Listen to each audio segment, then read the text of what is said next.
Halo guys, bersama saya lagi dalam Alright Nova Channel, terbaik daripada Datuk Seri Anwar Ibrahim, Perdana Menteri kita yang ke-10. Sahabat-sahabat semua, walaupun saban hari, setiap malam, setiap pagi, subuh, tengah hari, pihak pembangkang Perikatan Nasional Muhyiddin Yassin menyerang, katanya Datuk Seri Anwar Ibrahim tidak mempunyai formula ataupun pandangan ataupun kerja ya untuk mengutamakan rakyat. Tetapi apa yang sedang dilakukan oleh Datuk Seri Anwar hari ini adalah untuk rakyat. Tidak seperti geng-geng penyapu bersih ini, sahabat semua, yang hanya utamakan kantong dan poket keluarga-keluarga, kroni-kroni, anak-anak, menantu, sahabat-sahabat semua. Jadi hari ini kita mau mendengar satu ucapan padu daripada Datuk Seri Anwar Ibrahim ketika beliau merasmikan ya satu program sentuhan kasih di Negeri Sembilan baru-baru ini. Jadi menarik untuk kita dengar ya perkongsian dan juga ucapan daripada Datuk Seri Anwar Ibrahim ini. Jadi tanpa membuang masa, saya ingin membawakan kita untuk mendengar ucapan daripada Datuk Seri atas ucapan itu tadi. Assalamualaikum warahmatullahi wabarakatuh dan salam sejahtera.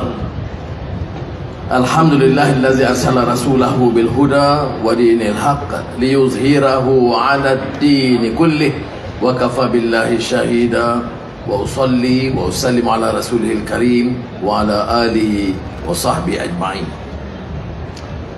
Saudara Timbalan Perdana Menteri Datuk Seri Zahid Hamidi dan juga Menteri Kemajuan Desa dan Wilayah, Saudara Aminuddin Harun, Menteri Besar Negeri Sembilan, Saudara Mahsan, Menteri Pertahanan, Timbalan Menteri Tan Sri KSN, Ahli Majlis Mesyuarat Kerajaan Negeri, SUK, Abu Ahmad, saudara-saudara yang dimuliakan.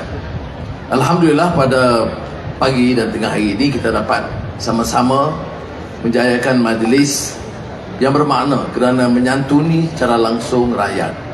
Saya ucapkan terima kasih khususnya kepada Timbalan Perdana Menteri Datuk Seri Zahid, seluruh keluarga Kementerian Kemajuan Desa di Wilayah dan juga kementerian-kementerian, koperasi, kerajaan negeri dan rakan-rakan yang menjayakan acara kali ini. Seperti kita sedia maklum, kita sedang usaha untuk memulihkan semula ekonomi negara kita. Ia bukan soalan yang mudah.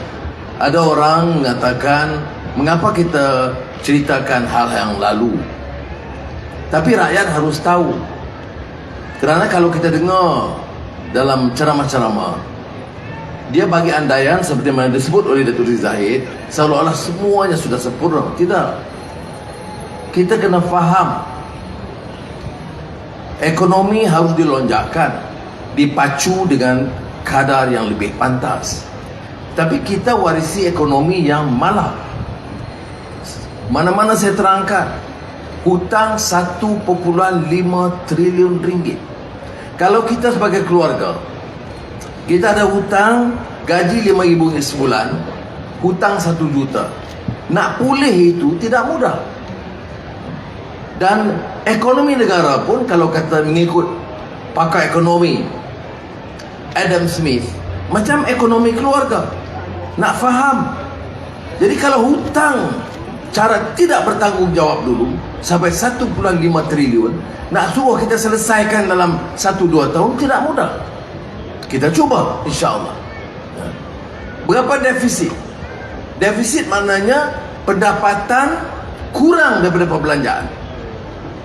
Itu makna defisit. Gaji RM5,000 tapi belanja yang wajib RM7,500. Itu disebut defisit. Kita tanggung defisit. Berapa peratus? 5.6%. Jadi apakah yang dilakukan dalam Jemaah Menteri? Saudara Zahid, Saudara Mahsan dan rakan-rakan yang lain, kita kata jangan hutang lagi. Kerana hutang itu siapa akan bayar? Sekarang bebannya dan anak-anak kita. Jadi anak kita lahir, tanggungjawab pertama bayar hutang. Jadi kita kata jangan hutang. Dulu pernah ada hutang. Siapa yang mula hutang ni? Almarhum Tun Abdul Razak. Tapi hutang dia untuk apa? Untuk buka tanah, untuk buka felda, untuk buat pembangunan luar bandar masa itu. Jadi orang tak soal hutang yang diperlukan mengikut keupayaan kita untuk membangunkan negara. Bukan hutang untuk buat projek-projek mega, kemudian kos yang melampau-lampau dan komisen berlebih-lebih, kemudian hutang jana wibawa, lingkuplah ekonomi negara. Jadi jangan samakan. Kalau kita lihat dari segi sejarah, hutang yang dibuat oleh marhum Tuan Abdul Razak itu penting bagi negara kita. Kalau tidak ada Felda, tidak ada Rista, tidak ada Mara, semua dari uang pinjaman bank dunia. Itu diperlukan pada ketika itu. Ini berbeza dengan apa yang berlaku terutama 33 bulan sebelum kita ambil alih kuasa. Kedua, saya katakan soal defisit. Kalau kita turunkan defisit, Indonesia turun lebih cepat daripada kita. Sebab itu rupiah tu kuat sedikit. Kita turun daripada 56% jadi 5%.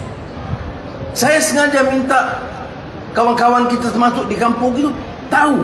Jangan kita ingat ekonomi itu patut difaham oleh orang-orang cerdik pandai pakai ekonomi saja. Tidak. Kalau kita tidak ada maklumat ini, kita akan terus ditipu. Kita akan terus difitnah. Ya. Yang dia buat hutang banyak, dia tak cerita. Defisit banyak, dia tak cerita. Dia cerita apa yang kita belum bagi. Jadi kita terpaksa turunkan kerugian atau kekurangan perbelanjaan daripada 56% menjadi 5%. Orang tanya, mengapa tak kurangkan lebih lagi? Kalau kita kurang lebih, projek desa di wilayah terpaksa dipotong, projek sekolah terpaksa dipotong, kesihatan terpaksa juga dikurangkan. Saya tak sanggup. Jadi rakan-rakan jemaah menteri kata, kita potong projek-projek mega yang tidak mendesak. Kita tambah projek pembangunan desa. Untuk pendidikan sekolah anak-anak kita, kita tambah 2 bilion ringgit dalam keadaan susah. Kita buat apa? Seluruh Negeri Sembilan. Saya bercakap dengan Saudara Amin tadi. Saya nak pastikan semua sekolah anak-anak kita ini tandas diberbetulkan. Ni apa jenis kenegara?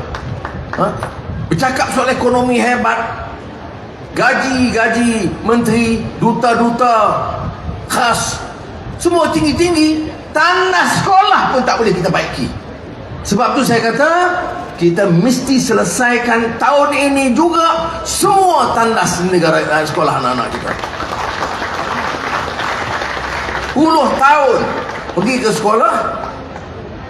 Saya ada pengalaman di Port Dickson. Hampir tidak ada sekolah yang tak ada tandas yang rosak. Ada sekolah tu 8 tandas, 4 rosak. Ini anak-anak kita.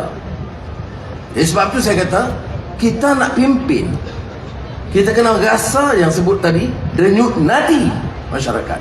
Kita tidak akan tahu kalau kita tak dengar di bawah, kalau kita tak rasa masalah mereka. Sebab tu saya kata, kita kena rasa sebagai ketua bagi semua. Sebab saya kata, anak Melayu anak kita, anak Cina anak kita, anak India anak kita, anak orang asli anak kita, Dayak, Kadazan anak kita. Tapi dia pusing, dia potong sebut anak Melayu, dia kata anak Cina anak kita, anak India anak kita. Dan anak Melayu tu dia potong dalam TikTok. Apa jenis manusia penipu macam ni? Pakai serban. Baik, tu jangan sambung itu. Tapi sebab itu kita kena tahu maklumat. Kita kena tahu angka-angka ini. Apa lagi kita buat?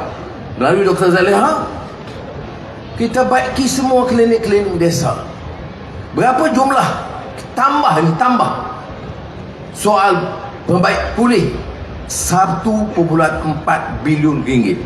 Klinik desa ini walaupun tidak bawah Kementerian Desa, tapi tanggungjawab Timbalan Perdana Menteri yang berkenaan kerana membangunkan, memajukan kawasan desa dan wilayah. Semalam saya di Kepung, perumahan rakyat. Saya sebut, kita nak Kuala Lumpur itu jadi megah, hebat, kota besar yang terkenal. Bukan saja dengan Putrajaya dan Twin Tower. Bukan. Ya, alhamdulillah ada. Tetapi gerai jelek. Restoran 7 bintang, 5 bintang hebat. Tetapi gerai dan warung, kerana orang susah yang manfaatkan, guna, maka tidak dipedulikan. Jadi kita ambil tindakan untuk menumpukan semula kemudahan-kemudahan yang memberi manfaat kepada rakyat jelata. Jadi sebab itu saya minta saudara faham, ini bukan tanggungjawab saya sebagai Perdana Menteri, tanggungjawab seluruh pimpinan. Dan saya syukur walaupun desas-desus di luar macam-macam, saya nak beritahu di sini dalam peluncuran acara utama kementerian ini, karnival yang diadakan pada hari ini, termasuk disebutkan karnival usahawan desa. Saya nak sebut di sini, saya bernasib baik, alhamdulillah, pimpin kerajaan dengan satu semangat perpaduan yang jitu di kalangan pimpinan. Apakah asalnya UMNO ataupun GPS atau GRS ataupun PH, dia dalam kabinet. Kita tidak fikir soal itu. Kita fikir bagaimana nak pacu pertumbuhan negara, bagaimana nak bela nasib rakyat. Jadi yang dia belete di bawah ni macam lagu tadi, lodeh lodeh anak Pak Saleh, cucu Osman Janggut, hinguinya meleleh. Dia tak tahu lagu tu, saya hafal. Dr. Sri Zahid heran. Jadi bukan saja lagu Azizah, lagu itu pun saya hafal tadi. Jadi saya tekankan hal ini supaya kita faham dan maklum. Sebab itu gaji menteri dipotong. Dalam kita ambil gaji boleh dipermainkan, saya tak peduli. Dan tindakan tegas diambil. Kita mesti mula selamatkan negara kita, bukan cara maki hamun dan fitnah. Selamatkan apa? Saya nak beritahu hari ini, ni Menteri Pertahanan ada, dia tahu. Saudara Mak Hassan tahu kedudukan pasukan keselamatan. Komitmen baik, disiplin baik, tetapi peralatan dan senjata masih ketinggalan. Sebab tak dapat kita guna wang dengan sebaik mungkin. Sekarang dengan kerjasama Datuk Mat dan Menteri Dalam Negeri Saifuddin, semua pembelian itu diputuskan oleh pakar-pakar di kementerian dan kita beli tanpa komisen oleh orang-orang politik. Ini keputusan kita yang kita tegas. Ini penting. Ini disebut tata kelola. Bukan cakap Melayu, Islam, kemudian sakau, kemudian pergi fitnah hari-hari. Tak betul. Kita bangkit baru-baru ini soal perjanjian saya dengan Presiden Jokowi. Riuh rendah di luar. Di Parlimen tak berani. Di Parlimen tanya dengan baik dan kita jawab, dia diam. Di luar fitnah. Apa dia kata? Kita jual maruah negeri. Kita tak bertanggungjawab. Kita khianat pada negara. Saya baik, saya Perdana Menteri. Kalau saya bukan, saya lesing lah tadi jawapan. Tapi itu saya kata, okey, jaga. Baik. Tak betul. Saya tidak mungkin tanda tangan ni. Pertama saya nak sebut, Indonesia siapa? Itu jiran kita, satu rumpun, sahabat. Dulu sebahagian besarnya satu negara. Sama ada kerajaan Melayu Melaka atau Johor Riau atau Majapahit, itu hubungan itu sebagai satu keluarga. Saya tidak mau bermusuh dengan Indonesia. Jiran, saling bergantungan. Malah kita mau tingkatkan persahabatan kebaikan di Indonesia. Orang Negeri Sembilan lebih lagi. Nama yang Minang lah, ataupun yang Bugis, atau yang jauh ada juga sebelah sana. Ya. Baik. Jadi bila kita unding beberapa tahun, makan puluh tahun sejak mereka bincang, 18 tahun bincang pada sempadan, saya putuskan di pilihan Jokowi, instruksi dia kepada rakyat dia, selesaikan dengan segera. Arahan saya kepada pegawai, cari jalan, bukan gadai. Ikut peraturannya. Siapa putuskan? Jawatankuasa Ukur dan Pemetaan, Kementerian Dalam Negeri, Kementerian Pertahanan, Peguam Negara, semua uruskan. Dah selesai, baru saya sign. Apa yang belum selesai? Termasuk kawasan disebut Ambalan. Tapi oleh kerana orang yang bingai ni dia tak faham, sebab tak disebut istilah J1, J2 apa nama. Ya. Jadi dia tak faham, itu belum selesai. Kawasan di Sabah ada bahagian yang belum selesai. Pulau Sepatik belum selesai. Jadi kita katakan Presiden Jokowi, kita sign yang selesai. Yang kamu maki hamun kami jual negara ni apa punya? Dan saya kata pakai tipe putih, cakap soal Islam, kemudian fitnah orang, fakta tidak tahu. Mengikut ada beberapa pakar menyebut. Saya tanya di parlimen, pakar tu siapa? Apa nama dia?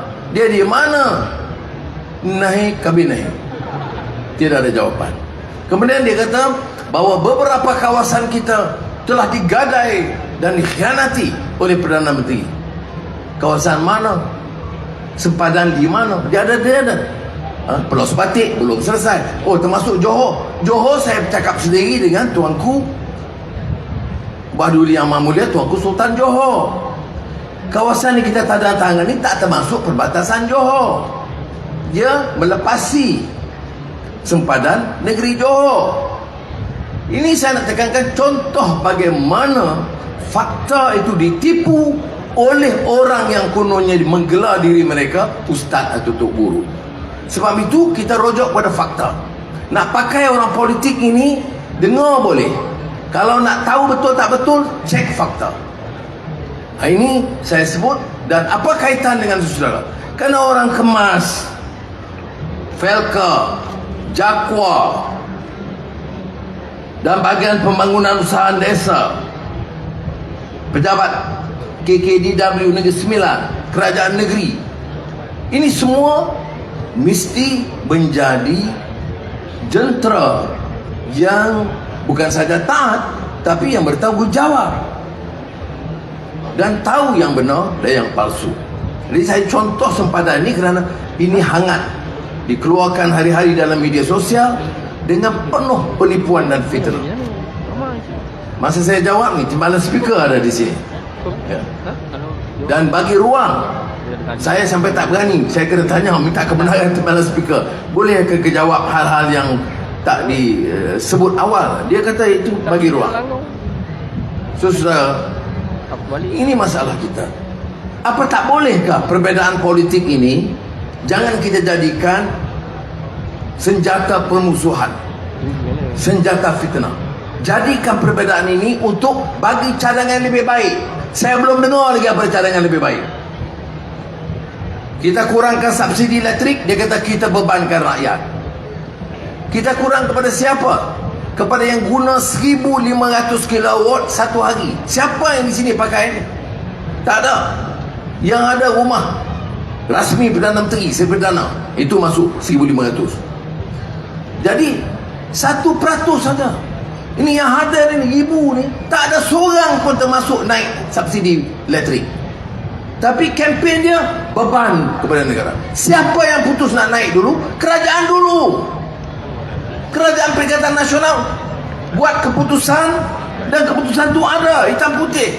Kita terpaksa naikkan kadar elektrik mulai tahun 2023. Nasib baik, alhamdulillah, Allah selamatkan dan Agung bantu untuk selamatkan kita. Tak payah naik elektrik kerana kita kerajaan perpaduan ambil alih. Jadi yang naik itu untuk orang yang paling kaya. Saya tidak tahu. Yang masuk dalam 1,500 kilowatt ni paling tinggi. Saya tak tahu KSN masuk. Saya tak ada. Jadi duduk rumah rasmi ke? Saya rumah rasmi cuma masuk. Tapi yang mana yang dalam ya 1% naik. Jadi yang kita nak marah sebab apa? Mengapa naik? Kerana subsidi tinggi. Orang kaya pasal mana nak bagi subsidi? Kita sokong dia, orang kaya kita bagi insentif, kita mau dia menjaga untung. Tapi janganlah bagi subsidi. Orang miskin, pegawai-pegawai kerajaan, pejabat awam, orang biasa, ya saya ingat 100% yang ada tak termasuk dalam kategori kena bayar kadar elektrik yang lebih tinggi. Tabung haji sama. Kebutuhan jemaah menteri jangan naik bagi semua, melainkan yang paling kaya. Pendapatan RM100,000 sebulan. Kemudian tabung haji kena bagi subsidi, tak bagi bekah. Apa hal? Kamu ada uang, bayarlah. Pergi dan ambil haji, mabrur insya-Allah, wa sa'i mashkuran wa amalan salihan wa tijaratan lan tabur. Tapi bayar. Dan kita doakan supaya mabruran wa sa'i mashkuran. Ini saya sebut bagaimana kita, mengapa kita kurangkan subsidi bagi orang kaya. Di sini pun tak termasuk kategori itu, melainkan ada di sini yang pendapatan RM50,000 sebulan. Itu bayarlah. Nak pergi haji, nak dapat mabrur, bayar. Jadi saya harap difaham mengapa kita ambil langkah ini, supaya wang itu balik kepada rakyat. Ni 26 hari bulan mula STR, bantuan kepada rakyat. Belia mulai 26 juga, yang RM200. Itu mengapa kita boleh ambil hasil dan tambah daripada dulu? Kerana kita kurangkan subsidi kepada golongan maha kaya dan kita gunakan penjibatan. Masalah masyarakat desa ni masih banyak. Saudara Datuk Seri Zahid sebut tentang kemiskinan tegar. Dan walaupun ada agensi-agensi lain, kementerian ini sangat penting, termasuk Jakua, Kemas, untuk mendapat maklumat yang tepat dari kalangan yang dianggap kemiskinan tegar. Kerana kita kata tahun ini 2023 kita mesti muktamadkan, noktahkan jumlah kemiskinan tegar, termasuk di Negeri Sembilan ini. Maknanya ini ada orang kata tidak praktikal. Berapa jumlah? 130,000 keluarga. Sekarang ini sudah cecah 50-60% yang masuk, yang telah mendapat jumlah yang kita rasa melepaskan dia daripada kemiskinan tegar. Jadi keseluruhan jentera kerajaan mestilah buat ke arah itu.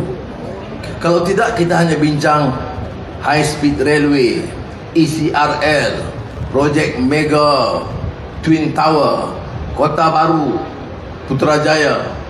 Tapi yang miskin beli susu anak pun tak cukup, ya, beli pakaian sekolah pun tak cukup wang. Itu yang kita berikan keutamaan, saudara. Dan saya percaya insya-Allah dengan sokongan dan Kementerian Kemajuan Desa dan Wilayah ini, kementerian yang sangat penting dan strategik yang dapat menyantuni rakyat majoriti orang Melayu untuk dibantu di mana yang perlu, termasuk kelompok-kelompok kecil miskin Cina, India, orang asli itu di pedalaman Sabah, Sarawak. Saya tidak fikir ini harus jadi masalah sekiranya semua jentera itu dapat kita kumpulkan. Dan ini sebabnya kita mahu saudara-saudara, terutama di Negeri Sembilan, melihat sendiri apa yang dilakukan oleh Kerajaan Negeri Sembilan, mengetahui program-programnya, dan bukan hanya menggunakan ruang politik untuk menyerang orang lain. Kita beri fakta dan melihat bagaimana penipuan-penipuan dilakukan. Jadi sebab itu saya percaya dengan rekod Kerajaan Negeri Sembilan, kerana ini pilihan raya Negeri Sembilan tidak lama lagi, saya percaya kita akan tetap bagi sokongan kepada Pakatan Harapan dan Barisan Nasional di Negeri Sembilan supaya dapat meneruskan kerja ini. Dia kena tahu ini gabungan baru, dia kadang-kadang ambil masa sikit, dia geram lama dah lagi. Tak boleh macam tu. Kita ini, dia kalau maafkan ini kalau kata ada keikhlasan. Ya. Bukan maafkan untuk orang benarkan orang ropak, dah. Bukan maafkan untuk dia fitnah kita, tidak. Dia maafkan ini untuk kita bawa kebaikan. Fa'aslahu baina akhawaikum itu untuk bawa kebaikan. Sebab itu disebut umpamanya dalam Al-Quran, bila dalam asbabun nuzul berlakunya kesalahan beberapa pengikut Nabi Muhammad SAW dalam perang Uhud kerana gila dengan ghanimah, hasil rampasan perang, maka turun ayat Quran, fabima rahmatin minallahi lintalahum walau kunta fazzan ghalidhal qalb lan faddu min hawlik fa'fu anhum wastaghfir lahum wasyawirhum fil amr fa idza azamta fatawakkal 'ala Allah innallaha yuhibbul mutawakkilin. Ini rahmat, kasih sayang. Fabima mana rahmat, kasih sayang itu penting. Allah menyebut, Rasulullah punya kasih sayang. Kemudian fa'fu anhum, maafkan mereka dengan syarat wastaghfir lahum, mereka beristighfar kepada Allah Subhanahu wa taala. Mana berunding sama kita. Termasuklah soal kursi. Berunding. Ya, dikata wasyawirhum fil amr, berunding. Kemudian buat keputusan. Buat keputusan, kena ada keputusan. Dalam perundingan ni tak semua boleh setuju. Saya dalam jemaah menteri pun, Mak Hasan ada di belah kanan saya. Ada yang tak setuju dalam perbincangan, tapi dah kita putus wasyawirhum fil amr, kemudian dah putus faiza azamta. Kalau nampak buat dan tak kursi ya, putus, jalanlah. Fatawakkal 'ala Allah. Tawakal kepada Allah SWT. Sebab apa kita tawakal? Kerana innallaha yuhibbul mutawakkilin. Allah itu kasih kepada orang yang bertawakal. Bukan ingat aku paling kuat, aku paling pandai, aku dah khidmat dengan sangat baik, ataupun strategiku terbaik. Ya, semua itu ada kebenarannya. Tapi tawakal Allah kerana Allah kasih kepada orang yang bertawakal. Apakah semua hal di kementerian, menteri buat keputusan, tentu kadang-kadang ada perbezaan pendapat, tapi siapa ketuanya? Menteri. Dan ambil keputusan, tawakal, jalanlah, barulah kuat jamaah itu. Jadi kita mahu supaya dengan semangat ini kita bawa perubahan. Tak apalah yang mereka cerca dan fitnah, tak apa. Dia kata kalau kita ambil alih, habis Islam di negara ini. Padahal bila kita ambil alih, peruntukan Islam bertambah. Bila kita ambil alih, sekular semua. Padahal JAKIM dan program Islam bukan saja bertambah, tetapi pengaruh dan peranan mereka lebih luas. Jadi ini bertentangan. Kalau kita ambil alih, lelaki boleh kahwin dengan lelaki. Belum lagi lah saya tengok. Ini masalah. Di Perlis ada yang katakan kalau sekarang PH dan BN ambil alih, anak-anak di sekolah habis buka tudung semua, pakai skirt balik. Macam ahli parlimen duk tengok pakaian nurse ni, kita tengok elok je, dia tengok kat mana saya tak tahu. Ini masalah penyakit ni lah. Lebay-lebay ni kadang-kadang kena jaga-jaga. Orang tengok, saya tengok sopan, tutup aurat, dia agak ada teropong sampai ke dalam. Baik. Jadi janganlah hina. Nurse itu, khidmat mereka, jurawat itu sangat penting. Dan semasa Covid, selepas Covid, orang yang pergi ke hospital tahulah pengorbanan mereka, khidmat mereka. Janganlah kita pelekehkan. Kemudian semalam bagi pula ini saya ganti pengurusi Felda dalam bincang kawan-kawan. Kemudian ahli Dewan Undangan Negeri PAS kata Anwar dah lantik dari Sakok.